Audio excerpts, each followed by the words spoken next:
آپ کو پتہ ہے بعض دنیاوی چیزوں میں بعض لوگ الجھ کے رہ جاتے ہیں، کیوں؟ ان کا کوئی مقصد نہیں ہوتا زندگی۔ بعض لوگوں کو شہرت کی بڑی عجیب و غریب قسم کی ہرس ہوتی ہے، وہ سارا وقت اپنا ضائع کر دیتے ہیں، نہ عبادت، نہ روحانیت، نہ تقویٰ، نہ کوئی کسی قسم کی باطنی کیفیات۔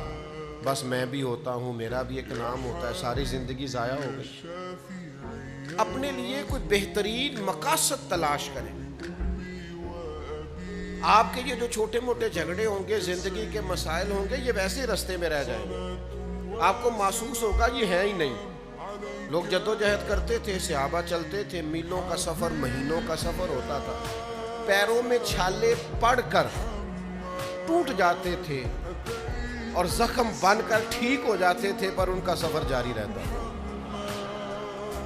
بڑے زخم لگے، بڑے زخم ٹھیک ہوئے، پر وہ سفر جاری ہے۔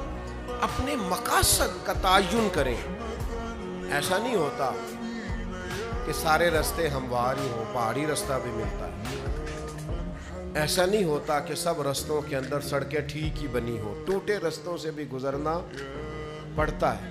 ایسا نہیں ہوتا کہ ہر جگہ طبیعت آپ کی ٹھیک ہی ہو، بیماری اور تکلیف کے وجود کے ساتھ ہی آپ کو آگے بڑھنا ہے۔ پر شرط یہ ہے کہ کوئی مقصد دل میں ہو، کوئی لگن ہو، کوئی تڑپ ہو، کوئی خاص مقام ہو، آپ کا کسی طرف بڑھنے کا ذوق ہو۔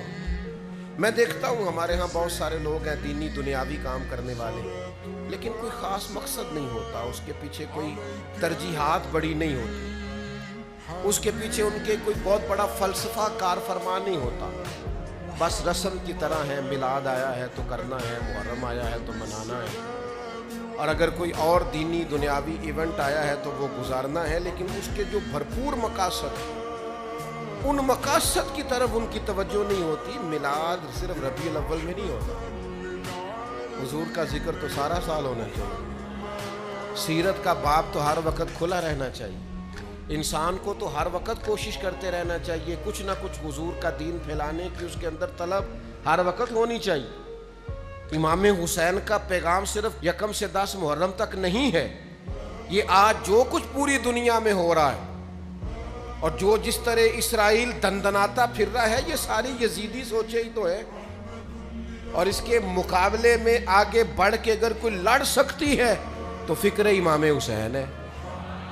جو کچھ آج پوری دنیا میں ہو رہا ہے، اگر ہم نے اپنے بچوں کو صحابہ کی وہ جدوجہد سکھائی ہوتی، امام حسین کا فلسفہ بتایا ہوتا، تو کبھی بھی ہمیں کسی اور ڈیبیٹ کی ضرورت نہ رہتی۔ یہ خود بخود بتاتے کہ اصل حق کیا ہے، اصل میں آگے بڑھنا کس طرح سے ہے، لیکن ہم نے سمجھا ہے کہ 4-5 دیگوں سے امام حسین کا ذکر مکمل ہو جاتا ہے، ایسا نہیں ہے۔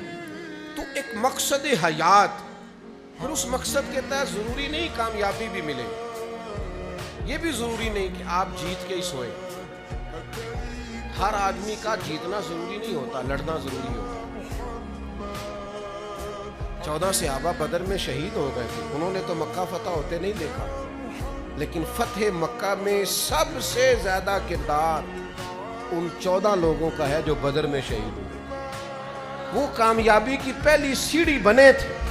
جو 70 صحابہ احد میں شہید ہو گئے تھے، انہوں نے مکہ فتح ہوتے نہیں دیکھا میرے دوستو، انہوں نے وہ بلندیاں، وہ عروج، وہ بڑے بڑے مال غنیمت کے ڈھیر انہوں نے نہیں دیکھے۔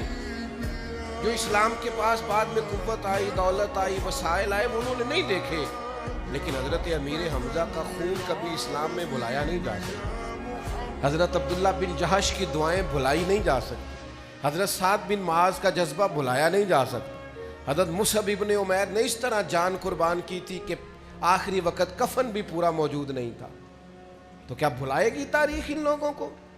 اسلام کا جھنڈا پورے طور پر پوری دنیا میں اس طرح سے لہراتا بظاہر نہیں دیکھا، لیکن ان کی قربانیاں بھلائی جا سکتی؟